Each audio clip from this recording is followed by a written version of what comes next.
بەناوی خوای گەورە سڵاوتان لەبێت بەڕێزان حکوومەتی عێراقی پرۆژە یاسای بودجێ عێراقی بۆ ساڵی 2018 ڕەوانەی پەرلەمانی عێراق کرد. پشکی هەرێمی کوردستانیش لەسەر بنەمایی دانیشتوان دیاریکراوە و شەممەی داهاتووش پەرلەمانی عێراق کۆبوونەوەی لەسەر دەکات. بە میواندارێک لە بەڕێزان لە ئەستۆدیۆی سەرەکی دلێر محمود ئەندامی پێشووی لیژنەی دارایی لە پەرلەمانی کوردستان، هەروەها لە بەغدادەوە مەسعود حەیدەر ئەندامی لیژنەی دارایی پەرلەمانی عێراق تاوتوێ ئەم پرسە دەکەین. سەرەتا راپۆرتێک دەمین دواتر لەگەڵ میوانەکانمان درێژە بەم پرسە دەدەین.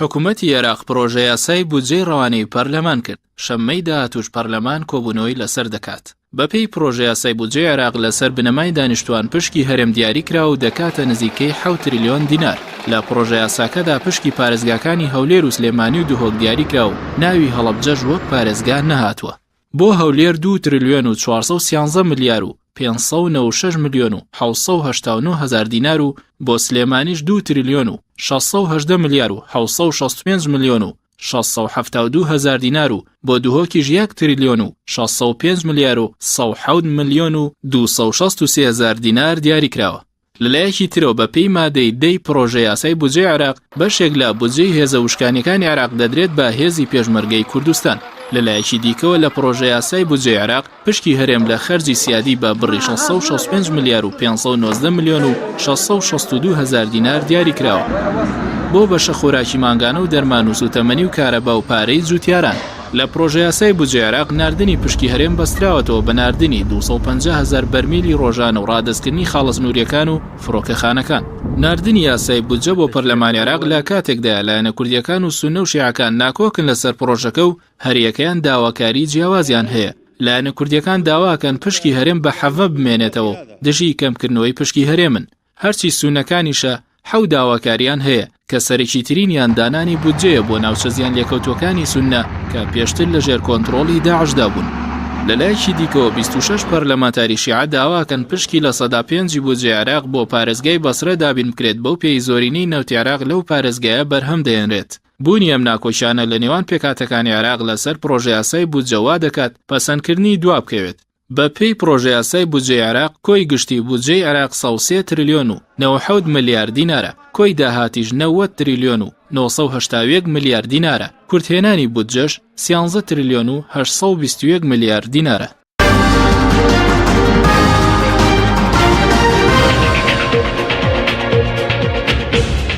دووبارە سڵاوتان لەبێت بەڕێزان، سوپاس بۆ میوانەکانمان کاک دلێر بەخێر بێنن گەسەرتە لە بەڕێستانەوە دەست پێ بکەین. پێت وایە دەبێت فراکسیۆنە کوردیەکان و هەرێم چۆن مامەڵە لەگەڵ یاسای بودجێ عێراق بکە کە ئێستا ڕەوانەی پەرلەمانی عێراقراوە بڕێرە لە هەفتەی داهاتوو لە پەرلەمانی عێراقە قسەی لەسەر بکرێت. زۆر سپاس بۆ بینەران و بیسەران، سپاس بۆ تەلەڤیزیۆنەکەشتان. سپاس بەخێر بێ. لە ڕاستیە فراکسیۆنە کوردیەکان لە پەرلەمانی عێراق یعنی ئەوە دیارە ڕۆڵی بەچیان هەبووە، بەڵام پێویستیشە بە تەنیا فراکسیۆنەکان نەبن، پێویستیشە لەسەر حکوومەتی هەرێمی کوردستان بە شێوەیەکی جدیانەتر هەنگاو بنێ بە یەکڕێزی بۆ ئەوەی بتوانێت لەگەڵ حکوومەتی عێراقیە بکەونە دیالۆگ لە چوارچێوەی دەستووردا. بە قەناعەتی بنە وایە حکوومەتی هەرێم کاری بە نامەی دووەمی تیلەرسۆن وەزیری خارجەی ئەمریکی بکردا کە نامەی دووەمی ئەوەیە لە دوای 20 نووانێ نامەی دووەمی ئەڵێت زۆر خۆشحاڵین لەوەی کە لە کارکێشانەوەی سەرۆکی هەرێم لە پۆستەکەی وە لە هەمان کاتەهانی حکوومەتی هەرێمی کوردستانەیە بۆی کە دیالۆگ لەگەڵ بەغا بکەن بە ئاگاداری نەتەوەی گرتوەکان و لە چوارچێوەی دەستووردا. بەڵام تۆ بۆ چون دوایە کاک دلێنی ئێستا و کەمکردنەوەی ئەم بودجێ بەرەنجامی ریفراندۆمە کە باز لەو دەکرێت پشکی هەرێم کەمکراتۆ پێتان وایە بەرەنجامیەوەیە؟ خۆی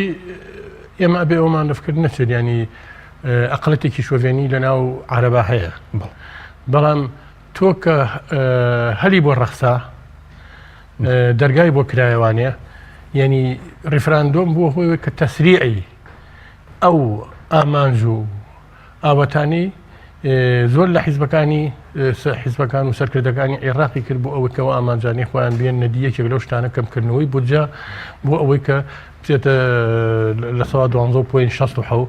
چکە لە ڕاستیە خۆی کاتی خۆی کە وەختێک ئەم اتفاقی کراوە بۆ لە ساڵ حەڤە اتفاقەیەک بۆ لە بینی حکوومەتی هەرێمی کوردستان و دەسەڵاتی عەیاد عەلاوی ئەو سەردەمەیە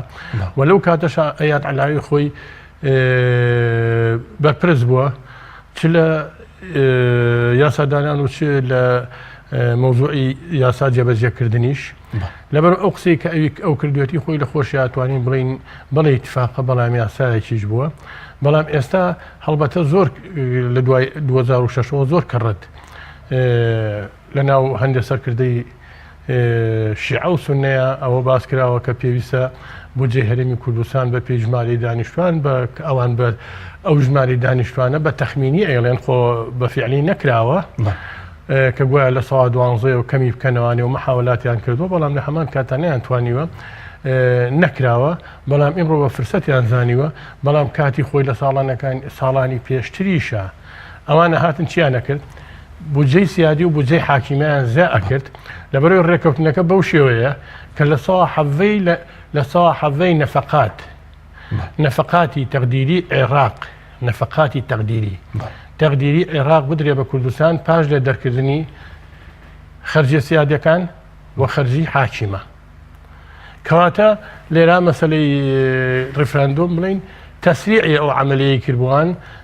بیانووییان بەدەسەوانەیە کە ئەوان زیاتر پێدا بگرن و لە ڕاستیشە من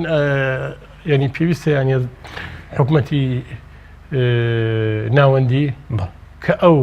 بە پێی دەستور کار بکات و هەرێمی کوردستان و هەموو ناوچەکانی ترک و عێراق تەماشاکە پێویستە بە منطقی قوت تەماشا نەکات پێویستە وەکو سەربازێکی سەرکەوتووی جەنگ تەماشا عێراق نەکات لەبەرەوە لەناو هەر خێزانێکە ئەوەی کە سەرۆکی عایلەیەتی کێشەیەک ببێ بۆ ئەو زیاتر ئەگەڕێتەوانە ینی پێویستە لە چوارچێوەی دەستوردا بە زووترین کات بە قەنەعەتی من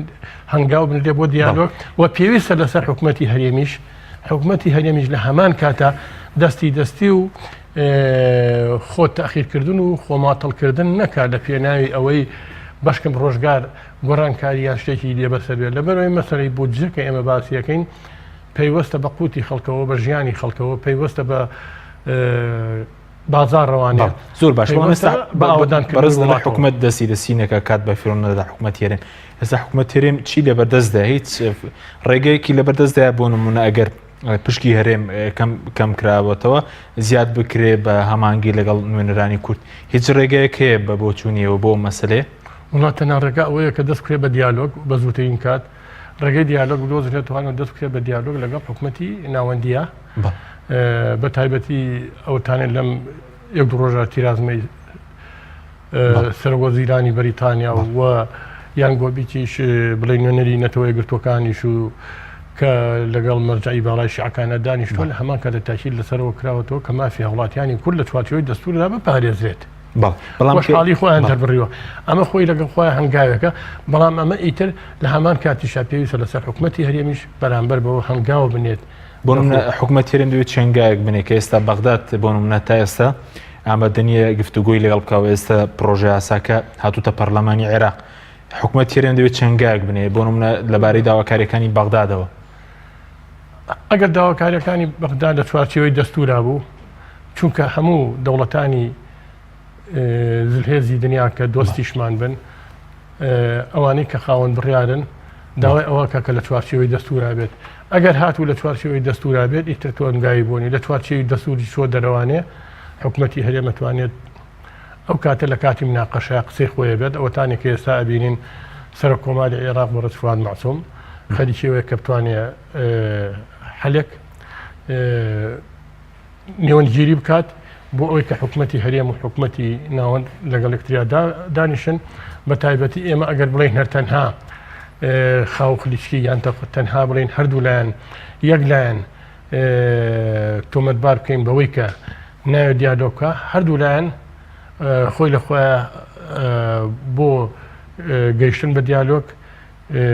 لایەنی ئیجابیشیان هەیە و لایەنی سلبیشیان هەیە چه حکوومەتی ناوەند چه حکوومەتی هەرێم اینجا مەسەلەی بەڵام بەشێک لە وەرپرسانی هەرێم بۆ نمونە بۆ مەسەلەی بودجەش و دەڵێن ئێمە ئامادەین بۆ گفتوگۆ بەڵام بەغداد دەرگاکە ناکاتەوە ئایامە وایە خۆت ئەوە هەرێمیش داواکاریەکانی بەغدادی جێبەجێ نەکردووە کامیانە بە بۆ چوونی هێوە بە قەنەعەتی من هەردوو لایەن ینی وەکو شارەتمان پێ حکوومەتی هەرێمیش هەنگاوی جدی کەمتر ئەنێت و حکومەتی ناوەندیش وەکو ینی ئەزانشی وەکو بە منطقی قوت قسە ئەکات کە ئەو منطقی قوتە بە قەناعەتی منیش کاتێک دائیمی نییە بە هەمیشەی نامێنێتوانێت دوایی سەرگردانێکە بۆ گەلانی عێراق ئەگەڕێتوانێ ئەگەر حکومەتی ناوەندی ئەوێ لە ڕێگەی بودجەوە تۆڵە لەسەر کردەکانی کورت بکاتەوە بە ڕێی ئەو کە ئەڵێت تاوانبارن ئەوە بەم شێوەی کە لە بودجا بەکاری ئێنێت ئەمە تۆڵەکردنەوەی لە هاوڵاتیانی کوردستان تۆڵەکردنەوە نییە ئەگە داوا لە عەبادی یەکەم ئەو پرۆژەی کە بە دەستێوێتی کە ناوی پرۆژەی بڵین بەرەنگاربوونەوەی گەندەڵیە بیکا بەکردەوە زۆر ناجەحتر دەبێت لەوەی کە ئێستا بیان و یان ئیشکالێت بۆ بودجەی هەرێمی کوردستان بدۆزێتوانێ ینی لە سەوا حەڤەکەی خۆی باتێ بەپێی نەفەقاتی تەقدیری لە سەوا حەڤەی نەفەقاتی تەقدیری باتێ ئەوەی کە بۆ عێراقدانراوە بە قەناعەتی من وازانم بە ئیمساڵ دنیا کاون نابێت دوایی ئەمە لە لای ترەوانێت کە داوای سەرژمێری ئەکرێت دەڵێ بەپێی سەرژمێری ئایا سەرژمێری تەنها بۆ هەرێمی کوردستان نەکرێت یاخود بۆ عێراقی شەکرێت ئەگەر ئێمە هەر لە ئێساوە دەستکەین بە هەنگاوی سەرژمێری ئەبێ پێویستە بۆ هەموو عێراق بکرێت بۆ هەموو عێراق بکرێت چونکە هیچ بەڵگەیەکی ڕسمی و باوەڕپێکراو نییە ئێمە بڵین حکومەتی ناوەندی بێژگە لە هەرێمی کوردستان ژماری دانیشتوانی ئەوەیە ناوێت بە تاقی تەنیا بۆ کوردستان بکرێت بە تاقی تەنیا بۆ کوردستان بۆ هەر شوێن ئەمە بەلانی کەمەوە 3 مانگ 4 مانگی تری ئەوێ لەگەر لە ساشەوە دەست پێ بکرێت بۆ ئامادەکاری بۆ بکرێت ئەمەش خۆی لە خۆیان بیانوویەکە ینی کە حکومەتی عێراقی ئەیگرێت ینی ئەوێ دوای خات بۆ دوای هەڵبژاردنەکان بەڕێی من کە ئەمە کێ زەرمەند دەبێت هاوڵاتیانی هەرێمی کوردستان زەرمەند دەبن نەوەکو ئەو بەڵ زۆر باشە بەس ئەوەی کە بەرەز وتت ئەوەی کە عێراق ئێستا دەیکات ئەمە سزادانی سەرکردەکان نییە سزادانی میلەتە بەڵام ئەی هەرێم دەبێت لە بەرامبەردا چی بکە بۆ نمونە عێراق کۆمەڵێک داواکاریە بوو بۆ ڕاستکردنی خاڵە سنوورەکان دۆسیەی نەوت هەرێم بە بۆ چوونیەوە دەبێ ئەمە بکات ئەگەر لە چوارچەوەی دەستورە لە چوارچۆری دەستورە کۆمەڵی سەلاحیاتەیە حەسریە ئەمە دەسەڵاتی حکومەتیەوەندیە ئێستا خاڵە سنوورەکان لە دەسەڵاتی عێراق سەلاحیاتی شێ مشتەرەکە لە بینی حکومەتی هەرێم و حکومەتی ناوەندایە ئێستا مەسەلەی خاڵە سنووریەکان مەسەلەی گومرگ ئەمە مشتەرەکە بەپێی دەستور مشتەرەکە ئەمە ئەتوانێت چارەسەر بکرێت بەڵام ئەمەی کە ئێستا هەیە کتوپڕ ئانی لەم کاتە هەیە مەسەلەی بودجەیە مەسەلەی ئەو ڕێکەوتنانەکە لەسەر ئەو شتانە هەیە حکومەتی عێراقیە گەت بیوێ بە ڕۆژ و دوو ڕۆژ بە هەفتە و دوو هەفتە چارەسەر بکرێت چارەسەر ناکرێت ئەوە کاتی ئەوێ ئێستا لەسەر مەسەلەی بودجە مادەم ئیتفاق کراوە کاتی خۆی لە سەدا حەڤە بە قەناعەتی من باشنیشتەوەیە بۆ حکومەتی عێراقی خۆشی بۆ سەرکەوتنی حکومەتی عێراقیش و بۆ ئەوەی کە بەڕێز عەبادی لە هەوڵدانی بۆ بەڕووبوو لە پێناو ڕووبەڕووبوونەوەی گەندەڵیە سەرکەوتوو بێت ئەو لە سەدا حەڤەیە بۆ هاوڵاتیانی کوردستان و بۆ ئەوێش باشرە ینی کەلیسمی منطقی قوە دوورە خاتەوە. سپاس دەکەم دوات دەگرێن بۆ لای بەڕێز دەگەر بچین لای کاک مەسعود لە بەغداد. کاک مەسعود زۆر سپاس بۆ بەشداریکردن لە بەرنامەکەماندا. ئەگە سەرەتا لەوە دەست پێ بکەین بودجەی عێراق گەیشتۆتە پەرلەمان پرۆژە یاسای بودجەی عێراق پشکی هەرێمی کوردستان چۆن دیاری کراوە کە باز لە وەرگرە سەربنەمای دانیشتوانە ئایا ئەمە پشتی بەچی بەستووە؟ بەڵێ لای خۆی بەخشنەوە مێرەبان سەڵاو ڕێز بۆ جەنابەت و بۆ میوانە بەڕێزەکەت و بۆ بینەکان ڕێز. طبعا پشکی هەرێمی کوردستان لە مادەی 9 ئاماژە بۆ کراوە کە بەپێ ڕێژەی دانیشتوانە، بەڵام ئەگەر بچیتە تەفاسیلەوە جەدوەلەکان ببینی 12.67 بەکارهاتووە. ئەمە کۆوایە بیانێ فێڵ بکەن لە فراکسیۆنە کوردیەکان لەبەرەوەی ئێمە پێشووتر تاکیدمان کردەوە کە پشکی هەرێمی کوردستانەگە لە 70% کەمتر بێ ئێمە دەنگ بە موازنەکە نادەین و تا ڕادەی مقاتعی پرۆسی سیاسی لە عێراقشە ئامادەین هەر لە سەر کۆمارەوە تاوەکو بەسیترین فەرمانبەری کورد لە دەوڵەتی عێراقیە. لەبەرەوەی ئەگەر پشکی هەرێمی کوردستان کەم کرێتەوە ئەو اتفاقی کە لە 2006 کراوە ئەشکێنرێت و تا ئێستاش لە عێراقا ئیحسائێکی دقیق نییە بۆ ئەوی ڕێژەی دانیشتوانی عێراق بە تەواوەتی دیاری بکە و حتا بەیاناتی وەزارەتی بازرگانی وەزارەتی پلاندانانی عێراق کە پشتی پێبەستراوە لە ئیشوکارەکانە زۆر جێگای متمانە نیە و باوەڕپێکراو نییە تەنانەت ئەو 12.67 بە میکانیزمێک دانراوە شخصی سەرۆکوەزیران خۆی دایناوە اعتمادی لەسەر نمووی سوکانی کردووە بەپێی ئەحسای 87 و 97 و پێمان وایە تا ڕادەیەک شتێکی گاڵتەجاڕیە خۆی معادلەکەی داناوە تەنانەت بەیاناتی حکوومەتی عێراقی خۆشی بەنسبەت بەڵێ ئەوەی کە دانراوە بەڕێزت ینی ئێستا بەپێی سەرژمێری 97 بودجە بۆ خەڵکی کوردستان دانراوە بە هەمان شێوەش بەپێی سەرژمێری 97 بودجە بۆ پارێزگەکانی عێراقیش دانراویان ئەمە تەنها بۆ هەرێمی کوردستانە کە دەڵی پشتی بەوە بەستوە سەرۆکوەزیرانی عێراق بەس بۆ هەرێمی کوردستانە و ئەو کات حیسابی نمووی سوکانی کردووە لە هەرێمی کوردستانە لە 97 تا ئێستا ئەوجا کردوێتی بە معادلەیەکی ماتماتیکی و ژمارەی دانیشتوانی هەرێمی دیاری کردووە وەکو ڕێژەوەری کردووە بەنسبەت هەموو عێراق طبعا ئەمە ینی شکاندنی ئەو اتفاقیانەیە شکاندنی تەوافقاتی سیاسیە طبعا جگە لە کورد ئێستا سونەکانیش مشکلی زۆریان هەیە لەگەڵ پرۆژە یاساکە بۆ $1 تارخان نەکراوە بۆ ئاوادانکردنەوەی ناوچەکانیان لە داهاتی عێراق تەنها $400 ملیۆن بۆ تەرخان کراوە لە قەرزی بانکی نێودەوڵەتی بۆیە قبولی ناکەن هەروە شیعەکانیش ئەو پارێزگانەی کە نەوت بەرهەمێنن داوای پشکی پترۆدۆلارەکەن و سەرف بکرێت تەنها ژمارە نەبێ تەسەورەکەین لە ڕۆژی شەمە یان نیساب نابێ ئەگەر نیسابش ببێ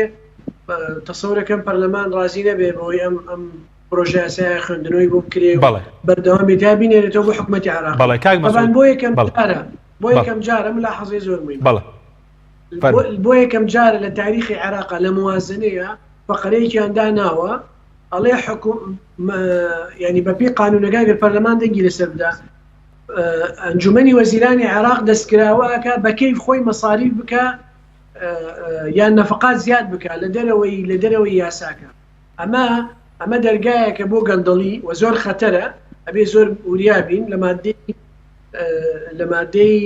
2 پێم وابێ فقرەی نەفقات آخر دێر شتێکی وایان داناوە طبعا بەنسبەت هەرێمی کوردستانیشەوە بۆی هاوکارانم بە تایبەتی پەرلەمانتارە کوردەکان پێی بزانن نەفقات حاکیمەش کراوە بە ئینفاقی فعلی و ئەمە خەتەرێکی گەورەیە ممکن نییە کوردەکان قبولی بکەن یعنی داو دەرمان و پارەی جوتیاران و پارەی سوتەمەنیش کراوە بە ئینفاقی فعلی و لە ساڵانی ڕابردوو زۆر محاولەیە کرد ئەوانەش ڕەبت بکەن بنەوتەوە نەمانهێشت بەڵام ئێستا حکوومەتی عێراقی هەنگاوی زیاتر ڕۆیشتووە ئەوشی کردووە بە ئینفاقی فعلی و ئیتر ئەو پارەی کە لە موازنەکان تەرخانەکرێت وەکو خۆی سەرف ناکرێت عێراق حکوومەت بە میزاجی خۆی پارەکە سەرفەکە لەو حالەتەیە و ئێمەش ناتوانین کۆنتڕۆلی مەسروفاتی وەزاراتی عێراقی بە تەواوی بکەین بەسەراحەت هیچ پەرلەمانتارێک و هیچ کوتلێک ناتوانین بەڵێ زۆر باشە بەس ئێستاەوەی کە دانراوەتەوە کە لەسەر بنەمای دانیشتوان هەمان لە 12.67ەوە مامەڵەکردنیشە لەگەڵ پارێزگاکان عێراق مامەڵ لەگەڵ حکوومەت هێرێم ناکە لە ڕووی دارایی نەخێر نووسراوە پشکی پارێزگاکانی هەرێمی کوردستان ئێمە پێمان وایە ئەمانە تەجاوزکردنە لەسەر دەستور پێویستە ئاماژە بۆ بکرێ پشکی هەرێمی کوردستان لەبەرەوەی لە دەستوری عێراقیە باسی پشکی هەرێمی کوردستانەکە پشکی پارێزگاکان ناکە ئەبێ لەوەیە بەوریایی و تەعاملی لەگەڵا بکەین بۆی نەبێتە سابقەیەکی قانونی بەلامانەوە گرنگە کە موچەخۆرانی هەرێمی کوردستان موچەی خۆیان وەرگرن طبعا موچەخۆرانیش بۆی زۆر بە ئومێدەوە تەماشای ئەم پرۆژە یاساییە نەکەن ینی پێویستە کات حقیقەتەکانیان بۆ ڕوون بکەینەوە لەبەرەوەی عێراق لەبەر خاتر چاوی ڕەشی هاوڵاتی کوردی پارە بۆ هەرێمی کوردستان نانێنێت یەکەم دەبێ هەرێمی کوردستان هەموو داهاتە نەوتی و غەیرە نەوتیەکانی هەر هەمووی تەسلیم بە عێراق بکاتەوە لە بەرامبەر ئەمەیە عێراق 12.67 بۆ هەرێمی کوردستان نێرێت طبعا مانگانە کاتە 553 ملیارد دینار عێراقی ئەوەی کە لە موازنەکە هەیە 333 ملیارد دیناری بۆ موچە و بیمەی کۆمەڵایەتیە طبعا عێراق من تەماشای موچەی فەرمانبەران و بیمەی کۆمەڵایەتیم کرد لە جەدوەلەکانە بەراوردم کرد بە ساڵی 2017 لە موچەی فەرمانبەران و لە بیمەی کۆمەڵایەتی عێراق 2 تریلیۆن دیناری کەم کردوێتەوە هی هەرێمی کوردستان ئەبێ وەزارەتی دارایی و مەکتەبی سەرۆکوەزیران و ئەمانە عامەی وەزیران بۆمان ڕوون کە بزانین ئەم 2 تریلیۆنە لەسەر چی بنەمایە کەم کراوەتەوە چونکە هەمان ژمارەی فەرمانبەرانە لە 2017 682,201 لە 2018 هەمان ژمارەی بۆچی ئەم 2 تریلیۆنە کەم کراوەتەوە و طبعا بە هەمان شت مەسئلەی پێشمەرگە وەکو خۆی ماوەتەوە ئێمە تا ئێستاش دڵنیین ڕاستە وەکو تێکستێک نووسرا بەڵام حکوومەتی عێراقی التزام بەوە کاکە بودجێ پێشمەرگە بنێرێ و ئێستا ئەوەی لە موازنەکەی هەیە نە کورد پێی باشە نە سونە پێی باشە نە شیعەش پێی باشە من ئومێدەوارم ڕۆژی شەمەی داهاتوو پەرلەمان بڕیار بدا ئەگەر دانیشتەکە بکرێ بیگەڕێنەوە بۆ حکوومەت بۆ ئەوەی پێداچوونەوەی پێ بکە و بە شێوازێک بێ کە هەموو پێکهاتەکانی عێراق بە یەکسانی و بە عەدالەت زەمانەتی مستحقاتیان بکرێ و سڵوتاتی ئاوا دەستکراویش بە حکوومەتی عێراقی نەدرێ بۆی بە کەیف خۆی پارە تەخشان بەخشان. بەڵێ سوپاس دەکەم دواتر دەگەڕێم وڵای بەڕێزت کاک مەسعود کاک دێک بگرم وڵای بەڕێزت ئەوەی کاک مەسعود باسی لێ کرد بۆ 553 میلیارد دینار مانگانە بۆ هەرێمی کوردستان و باس لە مامەڵەکە لەگەڵ پارێزگاکان دەکات پێتان وایە کەمیان بۆ بارودۆخی هەرێم باشترن بۆ موچە مامەڵەکە لەگەڵ پارێزگاکان یاخۆیە کە هەر حکوومەت مەسەلەن لە ڕوو داراییەوە لە هەرێمی کوردستان مامەڵە بکە خۆی هیچیان باش نین ئێمە وەکو بڵێن بۆ هیچیان باش سێریکە ئەوەی کە حکوومەتی ناوەند دایناوە بۆ هاوڵاتیانەڵێن بۆ قوتی خەڵک ئێستا و مەعاشەی کە ئێستا لە هەرێمی کوردستانە ئەیرێت بڵین ڕێژەیەکی زۆر کەمەیرێت ئیتر سەیەکە ڕوبعی موچی پێڵێن بە شێوەیەکە ئەوەی کە حکوومەتی عێراقی شێنێرە بە پێی ئەوەی وەکو کاک مەسعود ئیشارەی پێ هەموو بڵین ئەو بودجەی کە دانراوە بۆ هەرێمی کوردستان بریتێ لە 6 تریلیۆن و 637 میلیارد دینار بۆ هەر ساڵەکە بۆ هەر ساڵەکە ئەکاتە ئەوە یعنی ئەوەی کە وەکو ئیشارەتی پێ هەموو مانێک 553 میلیارەکات بۆ هەر مانگێک 553 میلیارد اینجا لەوە نسبەتێکی دانراوە بۆ بودجەی بۆ موچە و ئەوی تریشی بۆ بەشەکانی تری تەژغیلی و ئێسیسماریش کە دانراوە ئەو لێ دەستنیشانی کردووە اینجا لەگەڵەوەی تەوزیعی کردووە بەسەر محافەزەکانە ئەمە ئەوە اینجا هاتووەتە سەر ئەوەی بڵین هەنێ لە پارەی لە کە من نەمدیوە تەنها لە ڕێگەی چەند برادەرێکەوە ئەم چەند برادەرێکەوە کە معلوماتیان نامێت لە ئەندامانی ئەنجومەنی نوێنەرانی عێراق لە پارەی هێزەکانی وشکانی عێراق کە پڕەپارێکی تەرخان کردو بۆ هێزی پێشمەرگەی کوردستان کە 36 میلیارد دینارە بۆ ساڵێک 36 میلیارد دینارە بۆ ساڵێک یعنی ئەکاتە چەند 3 میلیارد دینار بۆ مانگێک یعنی ئەگەر پێشمەرگەیەک مانگی 500,000 دیناری بدرێتێ بەشی 6,000 پێشمەرگە ئاکات 6,000 پێشمەرگە کە کاتی خۆی ئەوەی کە حکوومەتی ناوەند جێگیری کردبوو لای خۆی نزیکی 6,000 پێشمەرگە بوو و داوای لەگەڵ ئەوە 6,000 پێشمەرگە بوو حکوومەتی هەرێم داوایە کرد کە زیاتریش بێت لەبەرەوە ئەمەی کە ئێستا هەیە هیچی باشتر نییە ئەبێ مفاوەزات بکرێ ئەبێ دانیشتن بکرێ و پێویستە ئەوەی کە لە تەقریرەکەی سەرەتا خوێندانەوانێ هەتاکو سونەکانیش ناڕازین لەوەی کە بۆ ئەو ناوچانەی کە جاوچی زیان لێکەوتون پارە دانەندراوە اینجا نازانم لەگەڵ ئەوە مەسەلەی پیترۆدۆلار ئایا وکو خۆی ماوە ئەگەر پیترۆدۆلاری تیان مێنە دە ساکە هەڵبەتە لەگەڵ و پارێشە هەموو ڕۆژە 250,000 دۆلار بەر سلەیمان بەر کوردستان دەکەوێت ئەمە لەلایەک ترەوانێ لە بودجەی سیادیە لە بودجەی سیادیە کە ئەو پرۆژە یاسای بودجە کە هاتووە بۆ ئەنجومەنی نوێنەرانی عێراق کە من لەلامە لەوان نزیکی تریلیۆنێک و 600 میلیاریش لە ناو بودجەی سیادیا دانراوە بۆ بودجێەوە بەرهێنان کە بەشی کوردست بووە مەسەلەی تعویزاتی شەریکات و ئەمانە دانرابوو ئەوە ماوەتەوەتیایە یان نەماوەتیایە نەماوەتەوانێ ئەمە یەک ئەمە دوو ئینجاوی کە کاک مەسعود ئیشارەتی پێیە مەسەلەی نەفەقاتی حاکمە کراوە بە ئینفاقی فعلی ئەوە زۆر مشکلەیە چونکە لەبەرەوە یەکێک لە خراپی ڕێکەوتنەکانی ساڵی 2015 حکوومەتی هەرێم و حکوومەتی ناوەندی بریتی بوو لەوەی کە لە سەواحەڤە لە نەفەقاتی فعلی ڕێکەوت بوون لە سەواحەڤە لە نەفەقاتی فعلی بیرە بە هەرێمی کوردستان نەکو لە نەفەقاتی تەقدیری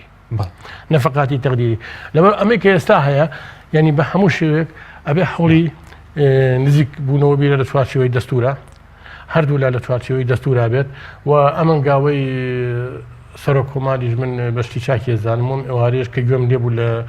کەناڵی تەلەڤیزیۆنی گەلی کوردستانەوە یعنی ئیشارەتی بەوایە کەوت ئەگەر بودجە بەو شوێ بچێتە بەردەستی حەقی ڤیتۆ بەکارهێنێت ئەو مافەی هەیە ئەوە لە ڕووی یاسایەوە کە خۆی باسی کرد دەڵێ ئەو مافەم هەیە هەڵبەتە من لە یاسا زۆر شارەزانیم لەبەرەوە ناتوانم ڕوونکردنەوەی زۆر بەڵام قسەی جەنابی سەرۆک کۆمارەکەم لایەکە هەیە ئەمە ینی ئەمەی کە ئێستا هەیە بە نیسبەت حکوومەتی هەرێمەوانێ ئەبێ هەوڵی بۆ بات بە هەموو شێوەیەک بچێت ینی کۆڵنەیە لەوەی کە بڵین ئەمەیان باشتریان ئەویان باشە هەردووکی خراپە ینی فەرمو بەم وچۆ ئێمە بۆچیێت تۆ لێرە ئەمەی کە حکوومەتی ناوەندی دایناوە ینی حکوومەتی ناوەندی زۆر کەڕەت وهای لە خەڵک کردووە تەنها بودجەی داناوە بە موچەی فەرمانبەرانی هەرێمی کوردستانە نێرین موچە لە ناو بودجە بەشێکە لە بودجەی تەشغیلی ئەو بودجەکەت بۆ نانێرێ موچە چۆن بۆ ئەنێرێت ئەوەشی کە دایناوە ئێستا بۆ 625,000 موچەخۆرە دایناوە کە لە هەرێمی کوردستانە هەیە تاکو ساڵی 2010 ئیتر لە 2010ەوە لە وڵاتە بێت نەکە زین کرابێت تەعین بوو بێت نەکەسی تر موچەی بۆ بڕابێتەوانێ لەبەرەوە ئێمە ئەوەنش دڵخۆش نەبین بە حکوومەتی عێراقی بە قەناعەتی من و حکوومەتی هەرێمیش خاو خلیچێک نەبێت لەوەی کە یەک ریزی دروستکە لە ناو خۆی خۆیە و بتوانێت وەفدێک لە خەڵکانی پرۆفیشناڵ و خەڵکی پرۆفیژناڵ خەڵکی فەنی دروست بکرێت بچێ بۆ ئەوە لەبەر هەموو ڕێکەوتنەکان لە هەفتەیەکان ناکرێت. سپاس دەکەم بەڵێ بینەرانی بەڕێز ناوبەڕێکتمان هەیە دوای ناوبڕەکە دەگەڕێن و لای کاک مەسعود لە بەغداد لەگەڵمان بێنن.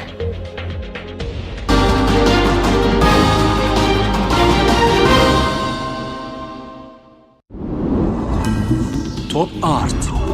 تاکە بریکاری تۆڕی میدیایی کۆمەڵ بۆ دروستکردن و بڵاوکردنەوەی ڕیکلام. تۆپ ئارت.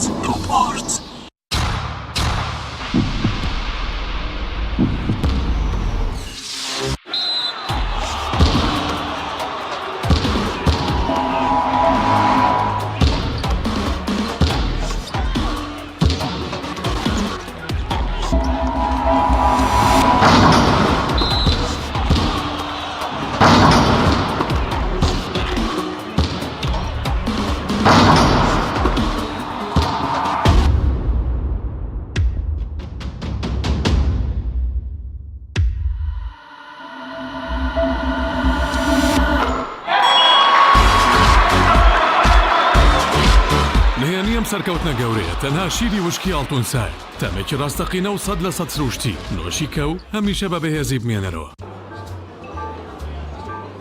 شێف برنجی مەحموود لە هیچ شوێنێک نەماوە.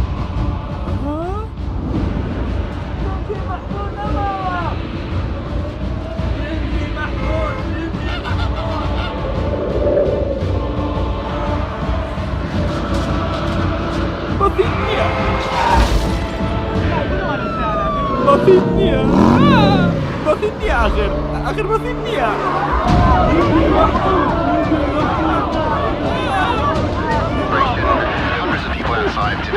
سهل بازار كان برنجي محمود نمو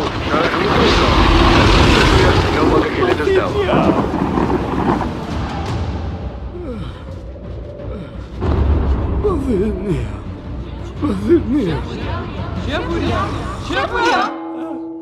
کاکە ئێمە چاوەڕێی تۆین. باشە باش ئەوەی بینیمان تەنها خەوێ بوو نهێنی خواردنە خۆشەکانی شێڤوریا لە جێی خۆی ماوە. ئەگەر برنجەکەت مەحموود بێت هەموو شتێکی تر باتیتە. کۆمپانیای چای نوێ کۆمپانیای چای نوێ هەستا بەکردنەوەی کارگەی فۆم بە ئەمێری پێشکەوتوو کە توانای دابینکردنی مادەی فۆمی هەیە بۆ هەموو کوردستان. لەم کارگەیە هەموو جۆرە فۆم و ڕنگ و قیاسێک بەرهەم دەهێنرێت. ئەم کارگەیە کاریگەری دەبێت لەسەر بژانەوەی ژێرخانی ئابووری و هەستانەوەی کەرتی پیشەسازی لە کوردستاندا. کۆمپانیای چای نوێ بۆ بەرهەمهێنانی فۆم. کۆمپانیای دنیا دیکۆر. کۆمپانیای دنیا دیکۆر ئامادەیە بۆ دانانی دیکۆراتی ماڵ و شوێنە گشتی و حکومیەکان. کۆمپانیای دنیا دیکۆر هەڵدەستێت بە دروستکردن و دانانی کەوانتەر و ژووری نووسن و ئۆفیسی گەشت و گوزار و جبسم بۆردی مەغریبی و کاغەزی دیواری ئیتاڵی و تەختەی ئەرزی تورکی و ئەڵمانی و جیاکردنەوەی هۆڵ بە SDF و MDF و داری سروشتی. کۆمپانیای دنیا دیکۆر دنیایەک بۆ دیکۆراتەکانتان. ناونیشان سلێمانی فەرعی یەکەم شەقامی بازنەی مەلیک مەحموود بەرامبەر پارکی ناوچەی مەلیک مححمود فەرعی دووەم شەقامی بازنەی مەلیک مححمود بەرامبەر سۆپەرمارکێتی ئاڵتون فەرعی سێم ناوچەی پیشەسازی یەک بەرامبەر تاقیگەی بیناسازی کۆمپانیای دنیا دیکۆر. تۆپ ئارت تاکە بریکاری تۆڕی میدیایی کۆمەڵ بۆ دروستکردن و بڵاوکردنەوەی ڕیکلام. تۆپ ئارت.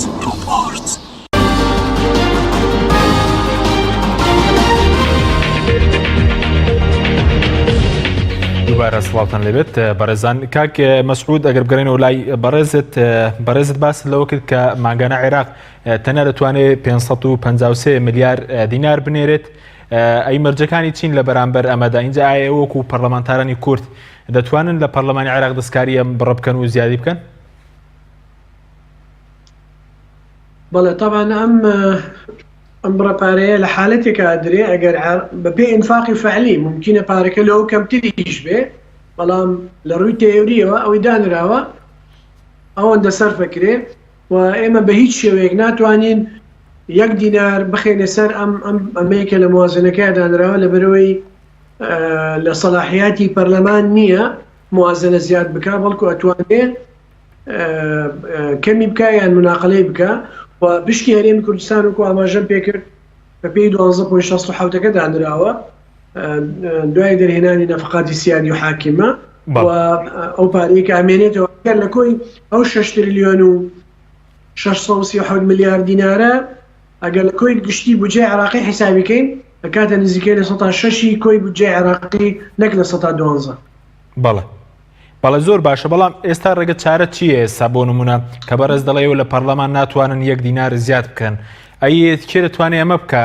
شتێک حکومەت دەتوانێت یاخود چی دەتوانێت زیادی بکات؟ باشتریشت ئەوەیە بە تایبەتی ئێستا کە سونەکان ناڕازین لەسەرمە، شیعەکان لەسەر پترۆدۆلار ناڕازین و ئێمە شوک و کورد ناڕازین. ئەگەر جەنابی سەرۆکۆماریش ئێمە ئەکید معلوماتی دێنی و پێم وایە خۆشی معلوماتی هەیە لەبەرەوەی لەگەڵ سەرۆکی پەرلەمانی عێراق کۆبنەوەیان هەبوو. ئومێدوارم هەنگاوی یەکەم پەرلەمان ئەم پرۆژە یاسا بگەڕێنێتەوە بۆ حکومەت و ئەگەر لە حالەتێکە ئەگەر تەشریعکرا من تەسەورەکەم هەموو فراکسیۆنە کوردیەکان لەگەڵ ئەم موازنەیە نابن و دەنگی پێ نادەن.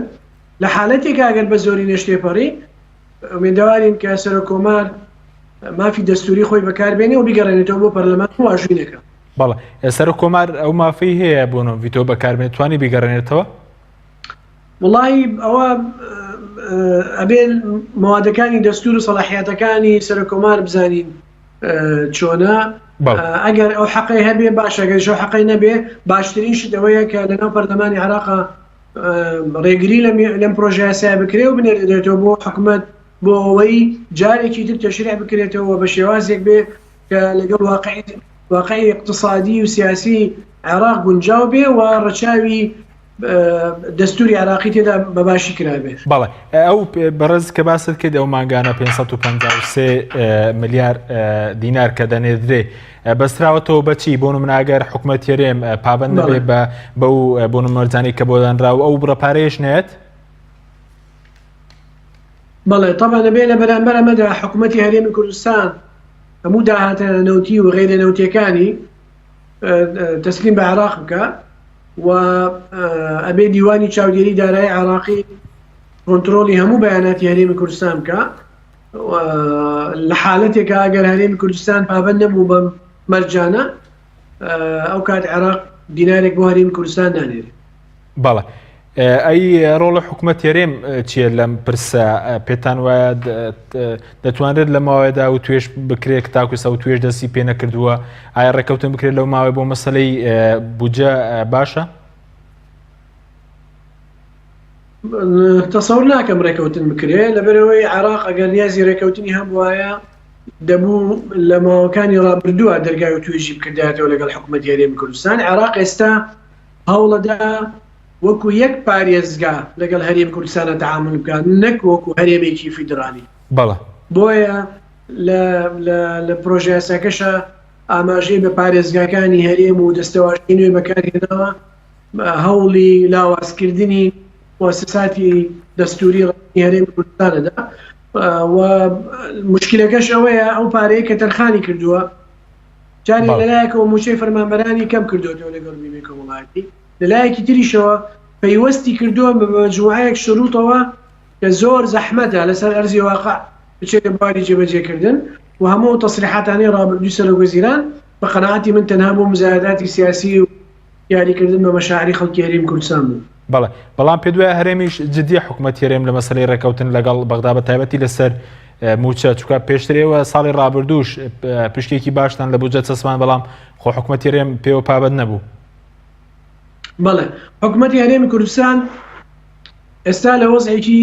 زۆر جیاوازە بەراورد بە پێش ڕێفراندۆم. ئێستا پێگەی سیاسی هەرێمی کوردستان پێگەیەکی لاوازە لە ناو عێراقا. ئێستا تاکەلایەن کە هەوڵی دوورنەوەی پەیوەندیەدا مشتەمەی دەولیە و UN و ئەمریکایە کە زەختێکی زۆرەکە لە حکوومەتی عێراقی بۆی دەرگای توێش بکاتەوە بە سەراحەت. عێراق لەبەرەوە ئێستا خۆی بە سەرکەوتووە زانێت و بە تایبەتی شخصی سەرۆکوەزیرانی عێراق نایەوێت هیچ تعاملێک لەگەڵ هەرێمی کوردستانە بکات ببێتە مایە ئەوە کە پێگەی سیاسی لە شەقامی عێراقیە لاواز بکە بۆیە دەرگاکانی داخستوو تاکلایەنە و یەکلایەنە خۆی یاساکان تەشریعەکە و هەوڵەدا بیکاتە ئەمری واقع بەسەر هەرێمی کوردستانە و هەرێمی کوردستانیش بە تەسەوری من هیچ وەرەقەیەکی بەدەستەوە نییە لەم قۆناغەیە بۆ ئەوەی بیکاتە وەرەقەیەکی فشار یان هەر بابەتێک لەسەر زاری بەرپرسانی هەرێمەوە زۆر جاتاکی دەوە کراوەتەوە کە هەرێم ئامادەی بۆ دانوستان و توێش بەڵام عێراق تام لەحزەیە ئامادە نییە. بەڵێ بەڵام ئەوەی کە بەرز دەڵێ سەلەمە و ئەگەر پرۆژەکە بەم شێوەیە پەسەند بکرێ یعنی ڕاستەوخۆ عێراق پارە بۆ پارێزگەکان دەنێرێ بۆنەوە بۆ سلێمانی 2 تریلیۆن دانراوە زیاتر لە 2 تریلیۆن بۆ هەولێر زیاتر لە 2 تریلیۆن وە بۆ دۆکیش زیاتر لە تریلیۆنێک دانراوە یعنی تەنها لە ڕێی پارێزگەکانەوە لەمە دووە ئەگەر پەسەند بکرێت پارەک نایەتە دەستی حکوومەت ڕاستەوخۆ پارە نانێردرێت لەبەرەوەی مەشروطە بە تەسلیمکردنی هەموو داهاتە نێوت و غەیرە نەوتیەکان. حکوومەتی عێراقی ناچێت بە پارێزگای داهاتی نەوتی و غەیرە نەوتیم دێرێتەوەکو منیش موچەتام دەبێ یاخود پارەتام دەبێت لەبەرەوەی سیستەمی کارگێڕی و دارایی لە هەرێمی کوردستانە هەمووی ڕەبتە بە وەزارەتی دارایی هەرێمی کوردستانەوە. ئەمانەی کە هەیە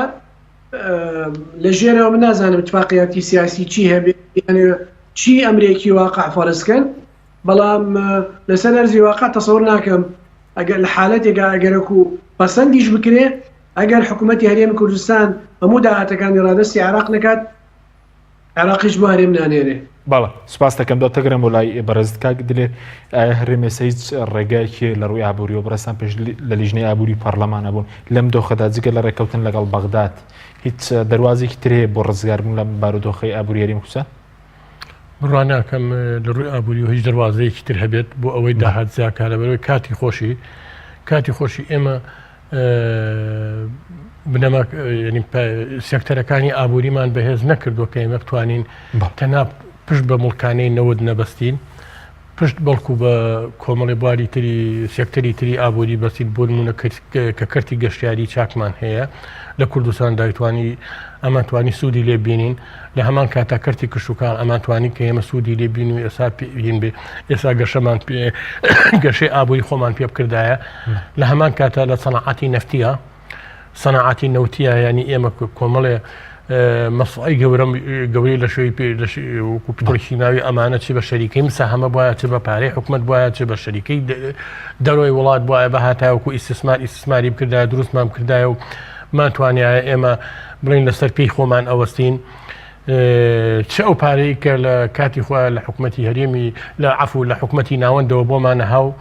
ئەم تاکو ساڵی 2013 کە پارەیەکی زۆر بوو بتوانین پاشەکەوتی لێ بکەین زۆر باش لە هەمان کاتە اینجا شترەیە یاخودەوەی کە باس دەکرێت ئەم نەوتە کە بەسەر بەخۆ فرۆشرا تاکو سا ڕوون نییە لای پەرلەمانی کوردستان یان لای خەڵ بزانین لای پەرلەمانی کوردستان ڕوون نییە بزانین چەند فرۆشراوە داهاتی چەند بووە چەندیشی خەرج کراوە یعنی لەبەرەوە باشنیشتەوەی ڕووکاتەوە زۆر بەڕێزت وەکو ئابووری ناسە کە شارەزای لە ئابووری لەگەڵەوەی دا هەرێم بەم لە سەد 12 کە دانراوە باشترە نەوتەکەی و خاڵە سنووریەکان تەسنیم بەغداد بکات بۆ مەسەلەی چارەسەری موچە ئەزانین چۆنە ئێستا هیچ ڕقەمێکی باوەڕپێکراو نییە بزانین ئێمە داهاتی هەرێمی کوردستان بەمۆز ئەو بە 250,000 بەرمیلەکەەوە بڵین لەگەڵ داهاتەکانی ترە چەنە لە هەرێمی کوردستاندا چەنە لە هەرێمی کوردستاندا تاکو ئێستا ئێمە بڵین وڵا ئەمەیان باشرە ئەویان یان ئەمەیان باشرە و ئەویان خراپە لەبەرەوەی ئەوەمان لە بەردەستانیە ناتوانین ئێمە بڕیار بین بەڵام یەکشتمان لەفکرد نەچێ ئەم بڕیار و ڕێکەوتن و دیالۆگ یاکو نزیکەوتنەوە لە بینی حکومەتی هەرێم و حکومەتی ناوەندا یان لە ناوچەکە ئەمە لە دەسەڵاتی بەتاقی تەنیا حکومەتی ناوەند و هەرێم نییە ئەم شەڕ و ململانەیە کە هەیە ئەمە شتێکی طبیعیە لە کاتی مفاوزات و دیالۆگە حکومەتی ناوەندی بێت کۆمەڵی یاسا بەسەر توا بسەر پێێنێت مخالفەی دەستوریشکە لە جاتیەوەی بڵێ حکومەتی هەرێمی کوردستان بڵم پارێزگەکانی هەرێمی کوردستان زۆر بەوەی ئەزانێت بێت لەگەڵ هەر محافظەیەک بێ خۆی بە تەنیا مامەڵی دارایی بکات و مامەڵی ئیداری بکات ئەم هەنگاوانە ئەنێت حکومەتی هەرێمیش لە هەمان کاتە ئەگەر دەسەڵاتی هەبێت حەقی خۆ ئەوی شتێکی طبیعیە داوای مافی زیاتر کات کۆمەڵە شت بەسەر حکومەتی ناوەندیا بچەسپێنێ بەڵام لەم حاڵەتە من لەم لە هەموو حاڵەتەکە تەنها جەماوە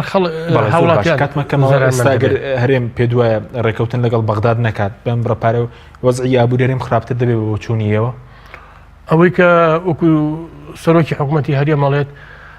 ئەڵێ ئەگەر ئێمە پێمان نەدرا ئاگادارتان نەکەین کە بە قەنەعەتی من نەبووایە وەکو خەڵکێکی سیاسی و اقتصادی و قسەی بکردامێ ئەعلانی فلاسکردن بوو تۆ چەند ساڵە نەوتە فرۆشیت لەلایەکەوە ئەڵێ ئێمە خۆت نایی بەدەسەوە بۆ حکومەتی ناوەند لەلایەک تری شەوانێ بە حکومەتی ناوەند دەڵێ هیچم پێ نییە ئێمە بەردەسە وی ئەو قسە ئەو تەسریحەکە ئەڵێ ئەگەر پێمان نەدرا خەڵک ئاگادارەکەینەوانێ ژامەی فلاسە کەواتەوە بۆ چوونیوەگەر ڕێکەوتن نەکرێت باردۆخی خراپتریش دەبێت بە پێ قسەی سەرۆکی حکومەت بێت ئۆکۆی لەم ڕۆژانە کە تەسریحە لە ئەنجومەنی وەزیران لە کۆنگرەیەکی ڕۆژنامە نووسیا بەڵێ بەڵێ سەبارەت بە لیستی موچە ئێستا جیاوازێکی زۆرەیە لای هەرێم موچە خۆران 1,249,000 دەڵن بەپی تۆماری بایۆمەتری لە عێراق 628,000 ئەوە هەیە تقریبا جیاوازەکان 500,000 پێویستە چاکسازی تا بکریا خود دەگەنە ڕێکەوتن پێ دوای لەسەر بە قەنەعەتی من مەسەلەی ژمارەی موچە خۆران لە هەرێمی کوردستان و لەگەڵ حکومەتی ناوەندیە هیچ کێشەیەک نییە و حکومەتی ناوەندی لەسەرەوە مۆزوعش کێشەی نییە ئەبێ حکومەتی هەرێم خۆی چاکسە خۆی پاکتاو بکات لە ناو لیستی موچەخۆرانی هەرێمی کوردستانە پاکتاو بکات بۆ ئەوەی موچەخۆری فعلی موچەخۆری مستحق بەشخوراو نەبێت ئەوەی کە نامستحقیشە لی دەربکرێ هینا ئەگەر کێشە بێتە سەر ئەوەی لە بینی ناوەند و لە بینی هەرێمە لەسەر مەسەلەی ژمارەی موچەخۆران وازام کێشەیەک نەچووکە ئەو بودجە ئەنێرێت بودجە ئەنێرێت بودجەی تەقدیری نەوکو موچە بەتەنیا سپاس دەکەم کاگ مەسعود کاتمان کەماوە سەبارەت بەوەی کە پێشبینی دەکەن بۆ مانگیەک مەسەڵەن بودجەکە پەسەند بکرێەوە مەسەڵەن خەڵکی کوردستان زۆر چاوەڕێ ئایا موچەکە بنێرن یاخود قورسە لەم بارودۆخە بەڵێ طبعا وەکو ئاماژەم پێکرد پەیوەستە بە لایەنە سیاسیەکان لەناو پەرلەمانە و ڕازی نەبوونیان لەسەر پرۆژە یاساکە سوننە و کورد و شیعەش بە هەمان شێوە و نسبەت هەرێمی کوردستانەوە پەیوەستە بە پابەندبوونی ینی دوولایەنەیە هەرێم ئەبێ هەموو داهاتەکانی ڕادەست بە عێراق بکە ئەوجا عێراق ئەتوانێ پشکی هەرێمی کوردستان بنێرێ لە چوارچێوەی ئەو ژمارانەی کە لە یاساکەیە هەیە طبعا یەک دوو ملاحەزەیە پێویستە بێڵێم هەرێمی کوردستان چەند هەڵەیەکی استراتیژی گەورەی کردووە لە ماوەی ڕابردوون مثلا متقاعدین لە هەرێمی کوردستان هەبووە سندوقی تەقاعودی هەبووە یاخود بخراتە سەر عێراق و ئەو کاتە ئەوانەی کە خانەنشینن موچەیان لە موازنەی حکومەتی هەرێمی کوردستان وەرناگرن دوو کەسوکاری شەهید و ئەنفال و سجینی سیاسی و ئەمانە بیمەی کۆمەڵایەتی ئەمانە هەر هەمووی ئەبوایە لەسەر حکوومەتی اتحادی بووە نەوەک لە موازنەی هەرێمی کوردستان کەسێک ئەگەرکو ڕژێمی پێشووی عێراق کەسوکاری ئەنفال کردبێ یاعدامی کردبێ شەهیدی کردبێ سجنی کردبێ مەسئولیەتی دەوڵەتی اتحادیە کە قەرەبووی بکاتەوە نەوەک حکوومەتە لۆکاڵەکان یا حکوومەتی ناوچەکان یان هەرێمەکان ئەمانە هەمووی هەڵەی استراتیژی زۆر گەورە بوون لە ماوەی ڕابردووە کراون بۆیە ئێستا 1,250,000 کەسکە هەیە ئەمانە هەمووی موچەخۆر نین ئەوەی کە دەوامی ڕسمیەکە ئەوە موچەخۆرە ئەوانەی تر پیانەوترێت تعویزاتی مالی وەرەگرن و شایستەی داراییان هەیە و دەبێمانە جا بکرێنەوە لە یەکتری لەگەڵەوەش ئێمە تاکید لەواکەینەوە پێویستە ئەو بایۆمەتریە کە هەموو ئەمە ئەم چین و توێژانی تێدایە پێویستە لەلایەن دەستگای و دیوانی چاودێری دارایی عێراق پێداچوونەوەی فعلن خەڵکێک هەیە نەدەوامەکە نە هیچ التزاماتێکی هەیە موچەش وەرەگرێت و فەرمانبەریش هەیە دەوامی خۆی مەزبوطەکە ڕێکوپێک وەکو ئەو بۆ بەزەحیە و موچەکەی وەرناگرێت و ئێمە ئومێدەوارین کە بتوانین ئەگەرەکو قایمەی موچەی فەرمانبەرانی هەرێم پاک بکەینەوە ڕێک بکەینەوە پێداچوونەوەی پێدا بکەین ممکنە لە حالەتێک ئەگەر قانونەکە تێپەڕێ و هەرێم و بەغدا لەسەری ڕێک بن و هەرێم التزامی پێ بکە بەشێکی زۆر لە کێشەی موچەی فەرمانبەران چارەسەر بەڵێ زۆر بە کورتی گەشتبینن بە چارەسەری